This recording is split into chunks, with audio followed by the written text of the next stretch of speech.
Hello, I'm Anni Davey. I've been telling Bible stories to children for many years, and I've got some lovely ones to tell you from the New Testament in this section here. If you want to know about the background, where I got some of the background detail from, you can look it up on the web on truthortradition.com or www.korky.info, where we've written a book called Jesus, Faith and Fact. So it's all in there somewhere, but there's some interesting things here which you may not know. You may think you do know the stories, but wait and see. So let's see what we've got. Hello, been thinking about Christmas again and thinking of this Christmas card here. Do you see that one? Showing three kings. We see we three kings of Orient are, don't we? And in the Middle Ages, somebody decided to give them names, Caspar, Melchior and Balthazar. But they don't appear in the Bible at all. In fact, in the Bible, it talks about wise men. It doesn't even say that there were three of them, just that there were three sorts of gift. And these were probably astronomers from a school of astrology near Babylon. Years and years earlier, many of the people of Israel, the Jewish people, had been taken to Babylon as slaves, and they'd worked really hard there, and they'd become very important people. In fact, Daniel, one of the king's best men, is famous, isn't he? Daniel in the lion's den. But by now, they'd been looking at the skies and being really careful to study what they could see. And I don't know if you went out recently to have a look at the time when the moon was at its closest to the earth that we're ever likely to see. It's very exciting, isn't it, to look at the clear sky and see the amazing stars, especially if you're in a very dark place and they show up beautifully. So these men, these wise men, suddenly noticed one year in May that there was something called a conjunction. Now, if you have a road junction, you have two roads joining or crossing, that's a junction. But if it's in the sky, a conjunction is where you get planets lining up together. And so they would have had, that's what they would have had. The three planets that they noticed, well, one beginning with M,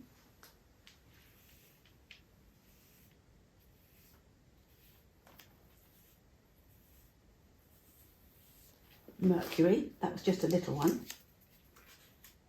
If I can unstick it. There's Mercury. And another big planet, Jupiter. The thing about these planets was that they were all in line with one another, in conjunction. So there's Jupiter. And then the other bright one was this one here. Saturn. And they were all in line with one another so that they looked like one massive bright star. It must have looked really impressive, mustn't it? And they thought to themselves, my goodness, that's amazing. I remember something's been written down about this many years ago. And they would remember that this star had appeared at the birth of this person here.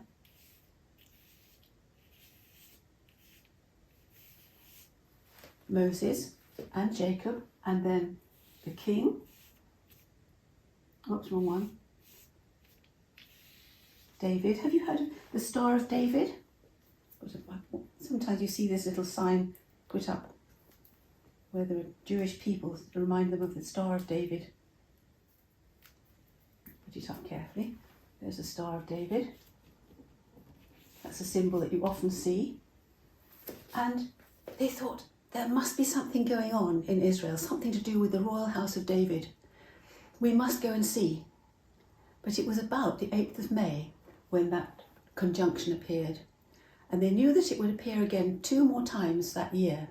They couldn't set off in May from Babylon because you have to go about 600 miles round journey right up to the north, past the mountains of the desert, and then back down where there was a river valley, the Euphrates and Tigris, and then right the way down again. So they couldn't set off then, but they'd have had plenty of time to get ready. And they could forecast that the next time it would appear would be about the 7th or 8th of October. And that's when it appeared, and that's when they set off. I don't know that for sure, I'm guessing that, but that's what seems to be the sensible thing. In 1603, there was the astronomer royal called Johannes Kepler. in Germany. And he worked out, without any computers or anything, that conjunction of planets would have appeared in 7 BC. Now you think, well, that's a bit crazy to be 7 before Jesus, but somebody got the calendar a bit wrong. And we know that King Herod died in 4 BC. So Jesus must have been born before 4 BC. So if the wise men set off in 7 or 6 BC, it would have been a long, long journey, and there would have been a whole group of them. They'd have had camels and baggage trains and servants, and a bit like a state visit. Now, where would you go if you were going to find a royal prince? Well, obviously they chose Jerusalem. So they set off for Jerusalem, and we call them a group of Magi. It's where we get our word magic from. And Merlin, the magician, was supposed to be a very, very clever man, wasn't he, back in the olden days? And so they set off, and they arrived in Jerusalem like a herd of elephants. All these people, these wise men, and all their baggage and everything, and they went and hammered on the door of the palace. And King Herod was very anxious. In fact, the Bible says that the whole of Jerusalem was troubled by the arrival of these state visit people, these wise men. And they said to King Herod, "Where is he that is born King of the Jews?" Well, Herod didn't know any other king of the Jews than himself, and he wasn't having any of that. So he said, "I'll ask my wise men." So he called them together, and they looked in the old scrolls, and they said to him, "He's going to be born in Bethlehem in Judea." "Aha," said King Herod. "Right, we'll see about that." So he went to the Magi, to the wise men, and he said, "The child will be born in Bethlehem in Judea," which isn't very far away from here, just a few miles south. "So do go and find him, and when you have found him, come and tell me so that I may go and worship him also." So they set off. Now, my husband's been on that road on his motorbike, not for a long time, I must admit, but probably nearly 60 years ago now. And he went down, he said, when you come round the corner on the road south from Jerusalem, on the old road, you come round the corner and the little road goes up to the little town on the hill to Bethlehem. And so the cavalcade of camels, a camelcade it would be, wouldn't it, went up the hill, and with all the people with them, the wise men and their servants and their baggage carriers and the luggage, that would have been walking up the hill, lots of them, all heading towards Bethlehem. Better give them some heads, haven't we? I don't know quite how many there were, but a lot of them. They'd have been taking their camels with them, carrying everything. And to them, early in the morning, at its rising, on that last day, on December the 25th, it would have looked as if the star had gone absolutely ahead of them, and it was stopped right over a house. And in that house was who? You can guess, can't you? It was this person here.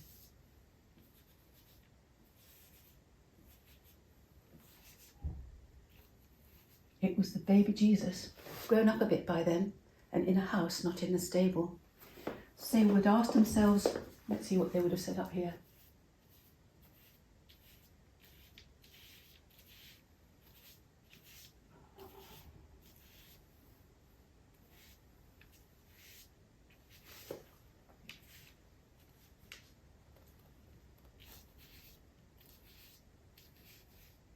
Shall we read it together?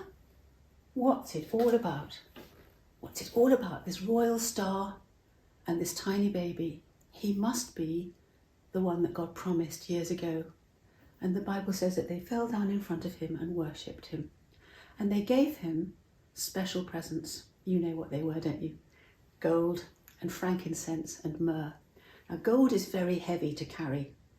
Frankincense is much less heavy. It's a special oil with perfume, with special sap from a tree. Beautiful smell. I've smelled it, bought some from Neil's yard, and it's really wonderful smell. Very strong smell. They use it in churches still, make special smoke. And myrrh, which was a sort of a resin, and it makes crystals. And myrrh only grows on the western slopes of one particular mountain in the Yemen, even now. So it's a very, very valuable spice. So the frankincense and the myrrh, weight for weight, were more valuable than the gold.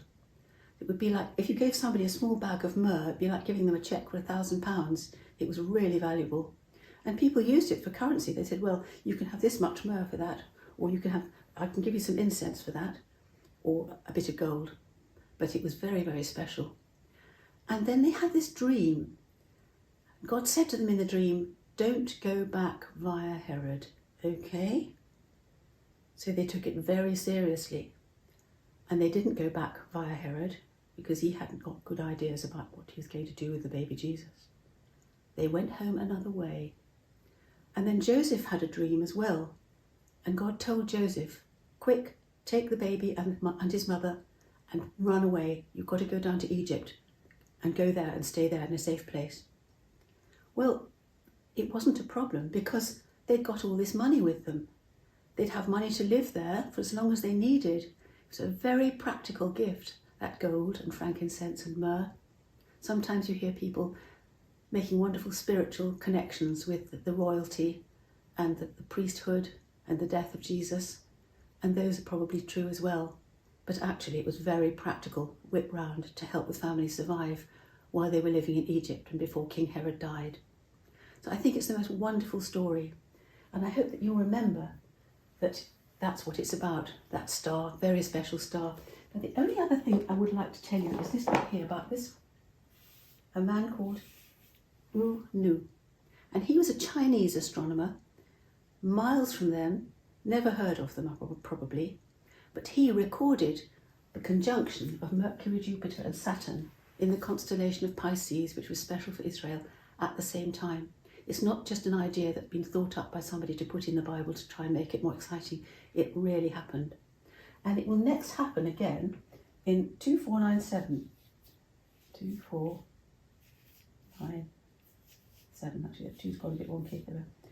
Well, we won't be around to see that, but it will happen again. I think if we went to a planetarium and asked them to work it back, they'd be able to show us that as well. So I hope that you thought that was an interesting talk. I think it's fascinating. And God bless you as you find out more and more about Jesus. He's been my friend all these years, and I know that he's totally reliable, as is the Bible. Thank you for listening.